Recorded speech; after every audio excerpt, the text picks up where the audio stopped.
Welcome to the show, Mr. Snow. Good evening. Good evening. Good to see you, dude. I was just saying, I don't know how long it's been since I did a live, but I haven't done a live in like a month. And good to be on here with you. I have not caught up with you since we spoke earlier today.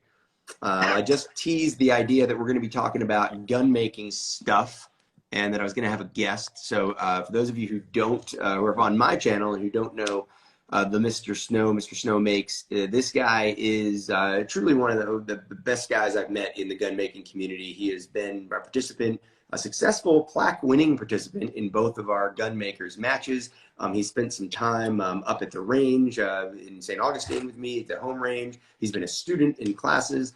Just last weekend, I got a chance to go down and check out his amazing workshop where he does make guns and do all kinds of cool stuff, including development for the gun making community. So some of his stuff trickles down so that everybody can use it. He does a lot of work with a lot of people and not just in any one particular clique. He really is a guy who seems to be one of the few people in the gun making community, particularly the 3D printing community, that kind of gets along with everybody. So I appreciate your work, and you've also talked to the media. You're a great representative, I think, for the gun making community in all kinds of ways. Welcome to the show, John. Go. It's good to be here. Yeah, we had a lot of fun. So Rob and I came down and had some good time making the MUP 1 from JSD Supply, which is quite a challenging build outside of that Oh, there it is. Yeah. The MUP 1, so it's a lot of fun. Sorry about that. Air compressor dryer going off at random times. And here is my complete Very polymer 80 grit module. I put this big, dumb, super powerful laser light on it, which is really slick. And of course, you got to have that suppressor for all those fun, interesting evenings. And of course, my favorite part, this is a ghost gun with no serial number, completely home manufactured. Yeah, that is cool. I'm glad you got yours together before I have. I'm looking forward to getting this together, but it's probably going to be a week or so. I have since I left you. I've now spent a couple days up at the North Carolina office, and I'm currently in Tennessee. And tomorrow I fly up to Massachusetts. I'm going to be at Cape Gunworks, where we've actually done a gun building event. We've been up there with 2A 3D print with Matt Holmes. He was up there helping me welcome other people into the gun making thing. Give us a little history. I think obviously my audience has probably followed my journey with the very public involvement in gun making over the last 18 months, and they know the history going back to the 90s. What about you? Where does your gun making history, it's your journey that brings you here tonight? So gun making history for me really comes from a time I spent with my father. You know, it's something we've always done since he took me out shooting when I was 5 years old, starting out with an AR-7. Was the first gun that I ever shot, and moved into some Weatherbees. And, you know, he's always had a wonderful collection of firearms that I've been able to just add to and build together. So it's something we've done. Probably 3D printing, and I've always been into bolt action rifles, done a lot of, I got the lathe there behind me, turning barrel blanks, fitting chambers. But the 3D printing thing was rather new to me. I actually bought a 3D printer on a complete and random whim about 6 years ago because I wanted to make some movie props. I saw some cool stuff from movies, some of the Star Wars blasters that I just wanted to make some cool stuff and got into it. And then probably about 2 years ago, it took me way too long for the light to click. I can make these things functional. I can take these cool props and make them real. And it's kind of this reverse idea that the movies took real guns and they made them into props, and now I'm going to take these props and reverse them back into real guns. So it's been a lot of fun just to make stuff that I couldn't buy, completely unique things that I could not have otherwise. No manufacturer has any right in a business mindset. It doesn't make sense for them to make it, so I'll make it myself because I enjoy it. Yeah, I think that's like, to me, one of the purest reasons to get into the private gun making thing. I think the customization is something I've talked about. Even if it's me taking, you know, something that Ivan's developed or something that somebody else has developed in a frame and putting it into a CAD program and putting my my logo on it or my initials on it, or putting an awkwardly shaped palm swell that feels good and looks ridiculous but makes me happy. It's that customization that comes with the 3D printing that I think is the most important part. You know, at the end of the day, like you said, there's no serial number on that gun. I've got plenty of guns that have no serial numbers. The idea is everybody finds their own way to why they do it, or how they end up doing it. And I don't think any one of those reasons is like the ultimate only reason. And that's important to remember, is there's a lot of different reasons to come into the gun making space and gun making world. But we know there's a lot of people, and this is, I think, what we wanted to talk about. What I suggested, you know, you and I kind of talked about this a little bit on Saturday when we were working together in the shop. And again, thank you very much. This guy, just an amazing coach, and incredibly like a patient observer of my lack of technical skill with tools. And I didn't break anything, I don't think, at your shop. So that was kind of my win for the day. At the end of this, we did lose a clip at one point, but we recovered. We did lose some stuff for a moment. Yes, that's true. Things got like a little turned around for a second. There was a moment. One of the tools had to be taken apart and put back together. But at the end of the day, I think everything was good. Like, your dad didn't get mad the next day about anything, right? No, we were good. Everything was better than what we left it, which is really the key. Yeah, shared workspaces, right? So I get that, but again, you were a great host, and it was a lot of fun. But one of the things we talked about was some of the politics of gun making, and not everybody's into gun making. Even in the gun community, obviously, the vast majority of the 100 million plus gun owners in America aren't into private gun making. And when it's a hot button political topic, that means there's a lot of misinformation. And honestly, I think there's misinformation and misunderstanding, obviously a lot of it outside of the gun community, some of it on purpose, willful misinformation by people that just don't like guns and see a weak underbelly maybe, or a soft spot to attack with private gun making.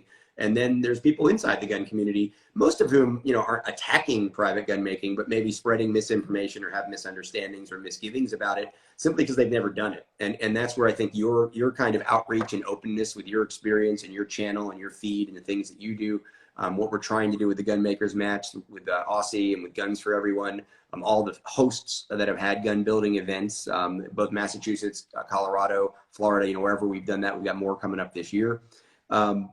I think one of the most important things about the fight against the attacks on private gun making is to educate people about what it is and what it isn't. And that means being really factual and honest and truthful about it. What do you think are our biggest challenges in the making community, I guess, both in the gun community and then separately the outside of the gun community? Well, I think there's some pretty big generational gaps of, you know, some of the younger folks that are just getting into it for whatever variety of reasons that might be, versus some people that have been making guns for 20, 30 years. There's some generational gap stuff that needs to be overcome. More patience and love with each other, that we all have the same kind of goals. We all have the same hobbies. I was recently at the Bear Arms and Bitcoin event in Miami, and I loved one of the speakers there that said, it's important that we need to spread the signal, not the noise. Yeah. Spread the signal, not the noise. This concept of get the main point across and understand what is noise versus the real message. And the real message, I believe, is really, to me, the Second Amendment is all about protecting the First. I think the Second Amendment really exists in hand with the First Amendment. If we can't do what we say we're going to do, if we don't have that freedom to do and say, and freedom of religion and all these things, that Second Amendment, it is there to protect those rights. Yeah, I think that's really important. And that, I think, also then dovetails nicely with something I feel really strongly about, which is if we have to hide what we're doing, then it's not freedom. You know, you can do anything in the dark. That's not celebrating your freedom. That's not fighting for your freedoms. If you're just sneaking around doing something in the corner, there is the outright civil disobedience. You know, I've often said, like, I'm not ready to take the homemade suppressed SBR that has no paperwork whatsoever and walk up on the Capitol steps and say, shall not be infringed, and like take one for the team and fight it out in court. I think I do more good out of federal prison right now for the community and for myself and my family. But at the end of the day, like, if somebody were to do that, that's one way to do it, right? I think making the stuff and not talking about it, especially when it's legal, makes less sense to me, right? And I think being out there and talking about it is a really important part of the advocacy, and that is the hand-in-hand First and Second Amendments going together. What about outside the community? What do you do? And other than the media stuff, I don't know how much you may have been involved in conversations. I know you do a lot to motivate, inspire, and mentor in the community. How about with the anti-gunners? You know, I don't get a lot of that. I wish I actually got a little bit more. I don't think this is kind of an odd thing to say. I don't think I've been in this community and out open long enough to have a lot of people attack or come at me.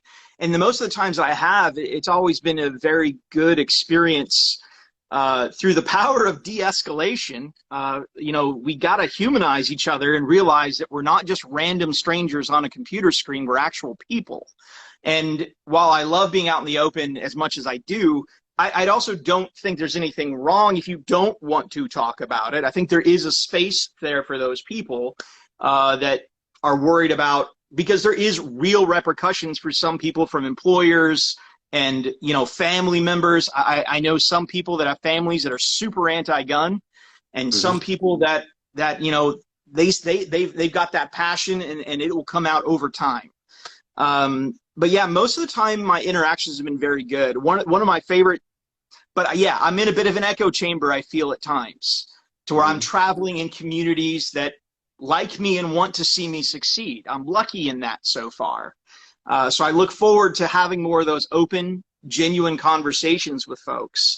I know we've heard some of the kickback, the big famous three that I hear on television all the time is, you know, ghost guns are too easy to build. One of my personal favorites, you can't buy a cannon, and the deer are wearing Kevlar.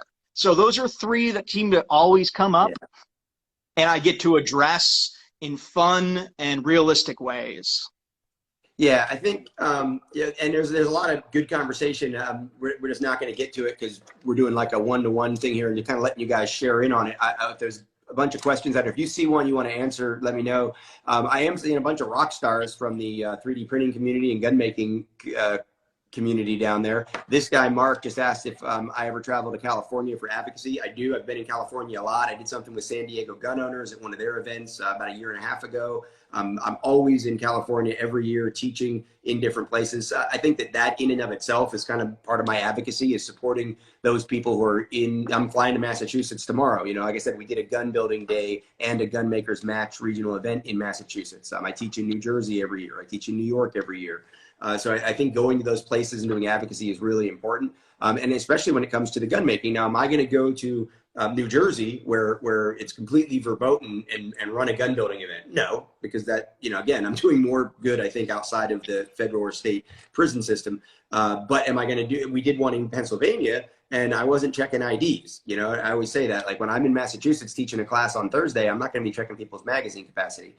You know, it is what it is, right? I'm teaching a class for armed defensive skill, and everybody knows that the guy standing next to him could be a trooper. Everybody knows that I'm taking pictures and it's real names. And if they show up with a high capacity magazine that was grandfathered in, cool. If it's one they got yesterday, cool. I don't know the difference, right? So it is what it is. And I think that's where I did see one of the comments float by, like somebody said they had a reason based on their past experience to try to remain anonymous, you know, and then Matt said, well, if you're on Instagram, you're not really anonymous. And I do fall into that camp. Like if somebody wants to do this privately, by definition, I'm not going to know. So sometimes like you see me get into these squabbles with people online, and it's like, if you got 1,000, 1,500, 4,000 followers on Instagram or Twitter and you're claiming you want anonymity, I get confused. But those are internal squabbles. Those are the noise, right? I think, like you said, at the end of the day, we're doing the big thing. When you run into those three arguments, I know you like to have fun and definitely de-escalate and put the friendly face on it. I'm going to make sure that you get to talk to more kind of anti-gun people. I can put you in those conversations and rooms. But again, I think you're a great advocate for us. Hit that first one. We'll save. Actually, we're going to save the first one on your list. Let's go in the reverse order. The deer. Or what are the deer out there wearing Kevlar, man? Come on! Like this is like a 1987 to 89 argument made by somebody that, you know, I love hunting, but the deer aren't wearing Kevlar. What do you even do to that? Well, and let's consider the fact that this has recently, of course, been widely propagated by our president, Mr. Joe Biden, who also advocates his wife going out with a shotgun and giving warning shots. But again, he was giving these same pieces of advice in 1987, right? This is a recording. Yeah. Yeah. So that's bad advice, folks. Yeah. But the idea is, to me, the Second Amendment, I've already kind of stated that. It's really more about a First Amendment issue that the Second Amendment is there to protect. So I am very upfront in saying the Second Amendment was never about hunting, and it's not. Just like private gun making has a long tradition in the United States, had it not been for those, in 1774, 1775, private gun makers, we'd still be British at this point here in the United States. So we need those kind of advocates that can protect what we have and just enjoy the freedoms we have. And that's the other part of it, is it's not about being a militiaman. To me, I love the concept that a harmless man is a useless man. Mm-hmm. I want to be a dangerous man that is under control. I'm not seeking a fight. I'm not seeking a battle, but if it comes, I am ready. And it's that concept of the warrior in a garden is better than a gardener in a war. We want to have some of those conversations and mentalities. It's not that I'm a gun nut crazy guy seeking violence.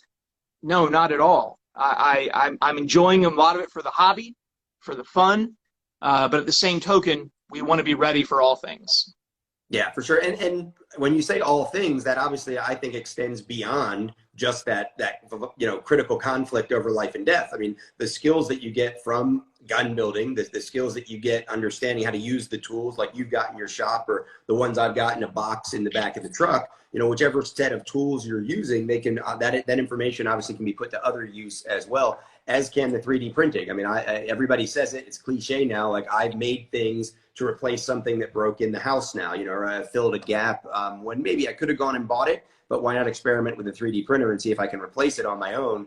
And we know that we get reports from other places, like, more third world-ish kind of places, where you can't just get on Amazon and have something 4 minutes before you ordered it show up at your house somehow. Where improvising and learning how to use very early 3D printing technology to replace household or village items that were broken led to some resistance. We have reports of resistance. Myanmar is the one that always comes up, I think, most obviously, as they were using 3D printers for all kinds of reasons in remote areas, running off of generators, and then they put those same skills to use to defend themselves and their freedom. I think it's interesting, as a story or as a concept, at least.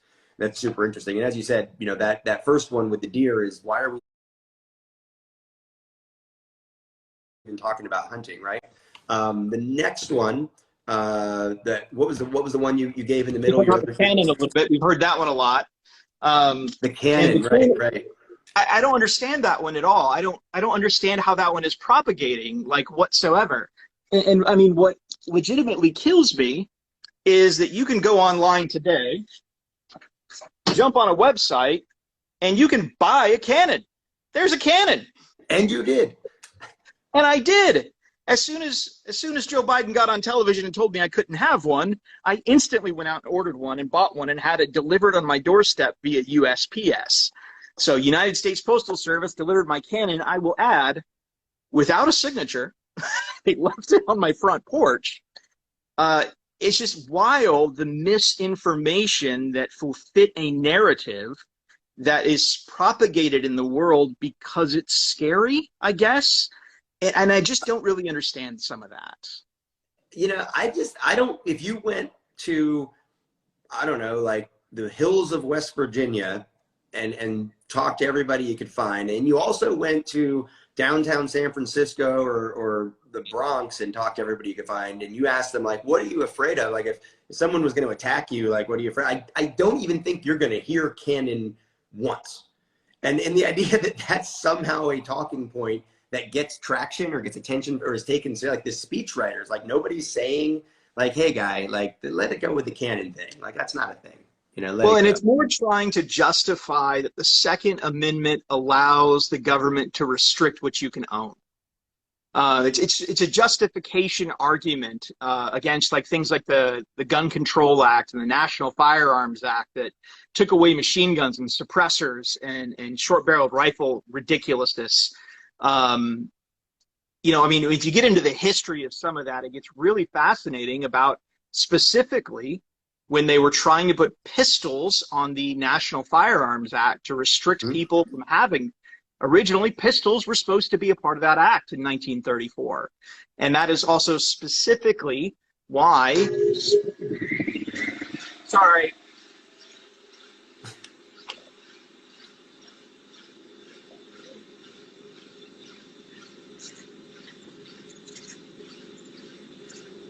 prepping for the next project. Air is being compressed so that work can be done.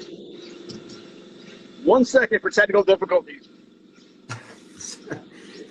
That shop that he's got down there, I assure you, is at least as cool as it may appear to be in this video, and very well equipped. So we had a good time building down there. Sorry about that, air tools. So specifically what I was saying was that it's a justification to be able to restrict what we have. And this concept of pistols, that smooth bore pistols are on the NFA and any other weapons, was a direct idea, an attack that they didn't want pistols to be easily made. Mm-hmm. So it's really interesting from that standpoint that I look forward to the days, you know, it wasn't long ago that we had the Hearing Protection Act trying to take suppressors off of that NFA list. And it was fairly close. It had a lot of support. Yeah. There was a lot of disappointment when that didn't go through, and I think we're way back to zero again on that one. I think that one had a chance. You know, I don't want to go off into politics too much, but that should have happened in 2017. I agree. Yeah. Just like I can't believe Florida is dragging their feet on the permitless carry. You know, that's crazy to me. Yeah, it is. It's amazing now that Texas has gotten ahead of Florida when they started, you know, with literally no permits, when Florida at least had the county by county may issue and then went to shall issue. You know, Texas has been behind the curve forever until recently, and now all of a sudden they've jumped ahead, and Florida has been pretty frustrating, you know, since the aftermath of the Parkland shooting, honestly, is when that started turning. But the last one is sort of how we get here tonight, right? The first thing you said and the last one we're going to talk about is one that I've been talking to a lot of people about. I teased this conversation, and I think, you know, my broader kind of public expression of my frustration on this talking point last week when I asked people, you know, so what if it is true that you can build a gun in 30 minutes, right? Because that's this big thing, right? Is, you know, you got Schumer was doing it last year, Biden's been doing it, the media, every interview, everybody I talk to, every interview I watch, that even if I'm not in, you know, part of it, that I see on, it talks about ghost guns. Part of it is how easy are these to make, or how hard is this really? And I think I've gone out of my way, I think many people in the gun community have gone out of our way to talk about projects like this, projects that are way more involved. You know, that we talk about the 3D printing, and you need the CAD, and you need to set the whole thing up, and it takes 14 hours to print something, and then you still have to work on it. Yeah, at the end of the day, what they're really talking about when they say you can do this in less than an hour or in 30 minutes is that kind of a kit, you know, and this is certainly not picking on Polymer 80. They just happen to be the best kit that I've ever worked with, and the one that's, you know, the sort of poster child for a reason. It's the one that's ubiquitous, and they did the most to mainstream and normalize gun kits in the firearms community. So kudos to them, but also obviously they've become a target, and even Biden held up one of their jigs and you know, objects that will eventually become a frame if somebody hopefully that is, you know, a proper freedom-loving American gets their hands on that one outside of DC and makes it. But at any rate, this is a thing that comes up again and again and again, and I have found myself sort of fighting against the talking point. But in reality, I always try in all these interviews, all these conversations with anti-gunners, I try to bring it back to, but at the end of the day, so what? Like, are you telling me that if it took 45 minutes, you'd be okay with it? Or if it took 3 hours, you'd be okay with it? And of course, the answer we know is sincerely no. So this sensationalization of how easy it is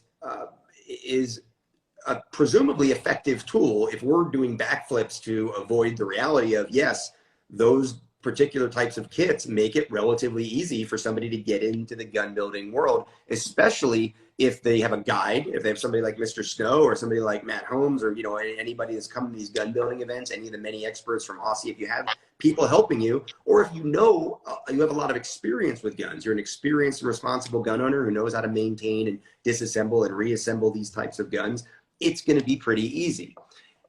The thing that I have found the most frustrating over the last 6, 7 months, 8 months, however long it's been, so I've really been paying attention to it, is the number of people inside the gun community who honestly believe that the claim you can finish a gun in less than an hour is completely ridiculous.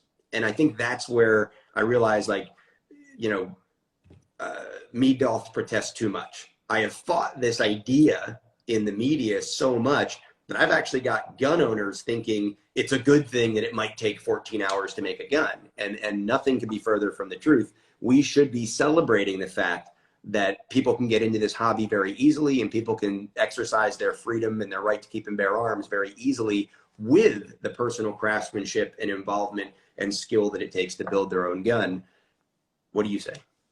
I think that's a signal versus noise argument again, that we get into those noise arguments that are really a distraction from the main point of the ability to build is more important than the skill set, the level of precision that you put into a project, and the care. And I mention a lot about driving a vehicle. You know, if you've been driving a vehicle for the very first time, you hop in that car, you should probably take 5 to 10 minutes the first time you get into a car.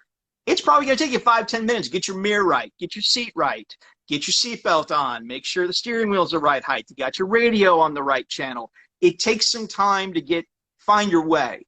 And hopefully that first couple times you're backing up and driving around the neighborhood, hopefully you're taking your time and really watching it. Versus the 10,000th time, a decade later, you hop in your car and just go. Half asleep, you arrive at work and you wonder how you even got there. There's a different level of skill sets. So I have heard from the community in doing polls of people that take 3 hours to build a polymer 80. I've heard of people that do it in 25 minutes. And the ultimate answer there is it doesn't matter as long as you're doing it.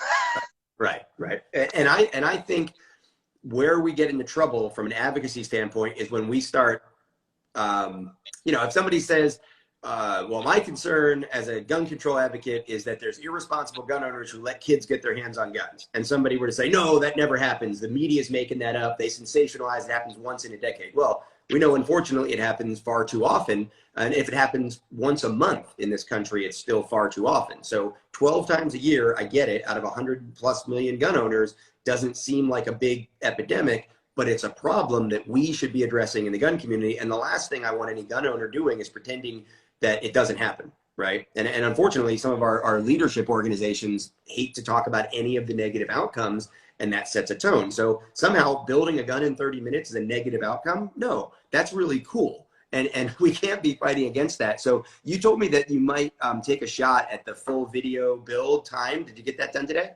I'm going to do it as soon as we get off. I've got my polymer 80 here. I'm going to set a stopwatch, and I'm going to see how fast I can throw one together. So we'll get that posted up on an Odyssey channel where we can actually still do that. If I were to attempt to do that on YouTube, I would be completely shut down and killed on that YouTube channel. I don't think you'd be killed. So now, do you monetize your YouTube? I do occasionally. Okay. It's been a real battle of understanding, because I want to be the guy that colors within the lines as creatively as possible. Sure, that's a great phrase. Yeah, it's their platform. I just get to use it. So a lot of times I will stay inside of those terms of service. I will monetize it occasionally, and then I will push off to the Odyssey as a more bastion of freedom to take you where you might want to go. So that's a direction I am moving. Of course, I'm baffled by Instagram and the fact that I can pick up a firearm. I know. And it's ridiculous. But doesn't make any sense. I've been on YouTube. We did the PDN. We've done 3 PDN lives in the last year, all of which we've shot. We've been on the range. I shot gel in the one that I did back in March, and we obviously do that for personaldefensenetwork.com. But we put it out on the platforms. It goes live out on Facebook, and it goes live out on YouTube as well, and we've never been cut off. Now, I did play around with looking at monetizing YouTube. I've never used YouTube as anything more really than marketing or for really, pure education, because I have PDN, for the business side of our videos. So I've had a couple videos flagged. I think I had one video pulled down and then they put it back up. But since I've been doing really into the gun, it's been years since I tried to monetize anything or mess around with that. So I don't really get bothered. And I did video last week. I videoed a build, and I've said I was going to do this for a long time. And I think it was, you know, the president once again doing this 30-minute thing, and then seeing the reaction from so many people acting like that was ridiculous. And I think kind of embarrassing themselves. If they really knew what gun making was about and got into it, they would not that ridiculous claim. So it doesn't sound that bad to me. Hopefully it doesn't sound that bad to other people. So with the this kit, right? So this was what I did is I laid out the snips, the drill, a file that I don't think I ever even actually used, a little handheld battery operated Dremel, and then it was the parts as they would show up, right? So I have the Patmos completed slide, you know, pay the money, the slide shows up complete, so it was still in the baggie.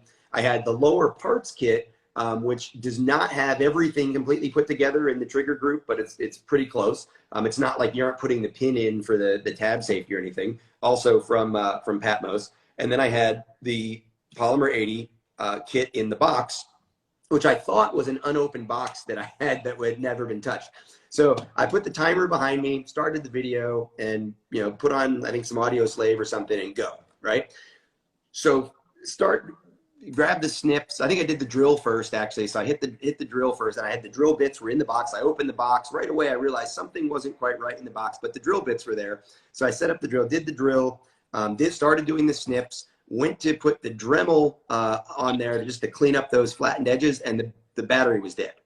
So right away, I'm like, all right, so much for the race to make the fastest Polymer 80 build. And I think it's going to be obvious when this video finally goes public. I wasn't rushing by any stretch. I wasn't really worried about the under an hour at all, and figured the under 30 was pretty reasonable. So I literally put the battery on the charger and went and started doing something else. As it all plays out, the gun, it was actually one of the fastest, once the parts went in, this was like one of the sometimes you have to tweak it a little bit. No, this one was super perfect, all clean. It's clear right now. You know, everything was good. It all fit together, worked really well. It does have the JSD. It's slightly customized on the back plate. I was doing this at my classroom down in Florida, where I can open the back door and shoot right into one of the berms. That's cool. So I even got the test one shot, you know, kind of looked back over my shoulder, did a couple little bursts, cool, cleared it, came back, set it down on the table, moved the camera around again, and it was like 28 minutes. And so not to make not at all to set the bar on fastest build ever, because it wasn't by any stretch. It was like, oh, there was a pin missing. That was the baggie in the kit had been open. I had to go find a pin somewhere to put in it. But at the end of the day, this is, I don't want it to be a kind of a wake-up call in a bad way to people in the gun community, but it's just a reminder to people in the gun community, if you're arguing over whether it's 30 minutes or an hour or 4 hours or 5 hours, you're definitely having the wrong argument. This is a freedom argument. There shouldn't be any regulation on private gun making. Shall not be infringed is what we really should be doing. So why we would spend a whole bunch of time just to like, well, Biden's wrong or Schumer's wrong. And I think that's what people want. They're like, well, Rob, don't make Biden right. Well, I mean, if he says the sky's blue on a clear spring day in Northern Virginia, I'm not going to, you know, deny it, right? And in the case of you can build a gun in 30 minutes, I'm not going to deny it. It's not worth denying. We need to be talking about the more important freedom issues. So what I will probably do is put it on YouTube and see what they do with it, because at the end of the day, I'm not doing any instruction. You're going to be listening to Chris Cornell and watching me mess around with some tools and look frustrated when my batteries are dead. Yeah, I'll probably go to Odyssey with it, and that's just kind of the plan, because I know it'll live there. I have had some experiences while on a YouTube live where I tested the line, frankly. I picked up live firearms, and my YouTube live was shut down in under 10 seconds. Wow. So I don't know. I guess they're watching some people closer than others. I can't explain it to you. I don't know if I've made some people upset secretly that follow my channel and report it anytime I do something wrong. You know, I don't know. So we're going to try to stay within the rules, and we'll go from there. Well, I'm looking forward to the reaction and the response, because again, for me, it's an educational exercise. I've gotten to the point with the journalists where it's like, you know, I think I can do this in under 30 minutes. I know I can do it in under an hour. I don't think that's a fight worth fighting. How about you join me and do it? And let's get the experience, because if your vision is that because I can do it in less than an hour, you know, this person who's never touched a gun before can't go into a gun shop or won't go into a gun shop because they're going to do something to themselves or someone else, and they want to do this all in secret. If you think they can do it in 30 minutes, I think you're gonna feel like, nah, it's probably not the case after you try. It was funny. I think we spent over 30 minutes. The last journalist I went through that experience with, she spent over 30 minutes with me. And I don't really have good like temperance in these situations, but she was trying to Google for instructions on how to complete a polymer 80, how to do it. She couldn't even, I spent 30 minutes looking over her shoulder, watching videos on YouTube that she thought were going to show her how to build it, that don't show her how to build it, or going to some other site or something else.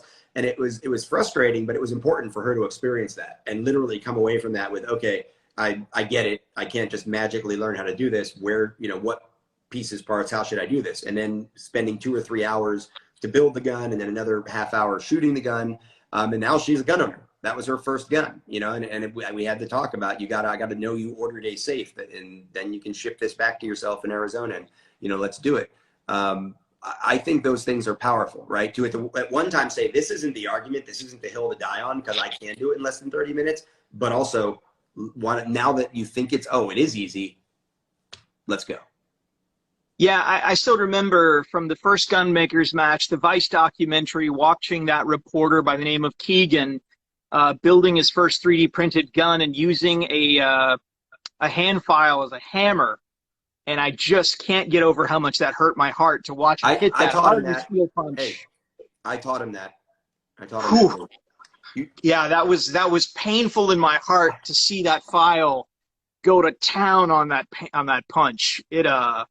It gave me a moment. Yeah, but you also, I kind of felt like you were having that same moment when I was running these rails up against the grinder while you're talking about lapping compound, and I'm like, no, rattle equals reliability. Yeah, you went for the AK method of, you know, some tolerances for clearance and functionality. Whereas I'm going to try to move towards a little more of the target grade mentality of, we'll lap this in and we're going to have it nice and tight. You and I both know that it's not going to be a homemade 320 kit if we're going for target grade. I'm going to buy that SIG P210 or something if I really am going to get into that competition. I think it's somebody said, you know, we should have like a speed building contest at one of the future Gunmakers matches, right? Like I think that would be fun. Like, to me, that's fun. Like, absolutely, why not? You know, I saw somebody in the comments. The question is it speed building with or without power tools, like hand drills, right? Like, woo! I mean, that would be all hand tools, including the drill. That would be, do that in 30 minutes, Rob. Yeah, and I saw the use of maybe some chess clocks or some little Baker timer clocks could be fun. Yep. Yeah, that would be fun. Of, you know, put 30 minutes on the clock and see who gets eliminated with those little timer bell things. I don't know. Could be interesting. Yeah, right. Just do it 30 minutes. Fastest, max time 30 minutes, because we got other things to do. We're not going to sit there and watch somebody hand file for a target grade P80 build in Amish P80. He said, yeah, that's what we would do. The Amish P80, do it like that. Dude, what else do you want to say? Because I think this is about the right amount of time. I really appreciate your insight and your willingness to talk to people about it. I will, even though I held guns and all that, I think I'm going to make sure that this gets on YouTube also, so people can learn from it, right? And then we'll put it out there. Like I said, it was a who's who down here of the gun making community down in the chat. Some of them were talking amongst themselves, which is cool. I appreciate all you guys tuning in. Please do share this out. I'm going to save it to my stories, get in there and share it out. I'm going to put it on YouTube here, probably, if not tonight, tomorrow, and let people share it out that way. Parting words, last thoughts? You know, I'm excited about the progression. One thing that I say often is luck can be defined as the intersection between skill and opportunity. So build as many skills as you can, so when the opportunities arise, you can be the guy or gal that is lucky to rise to that occasion. So whether or not it's learning how to use a manual mill, a lathe, I'm getting into the CNC from, thanks to Deviant Olem, was managed to sell me his Ghost Gunner. I'm super excited about that progression. I am not an engineer by trade.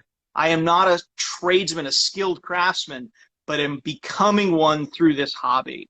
And it's been a lot of fun to learn new skills and just simply get out there and make stuff. Absolutely.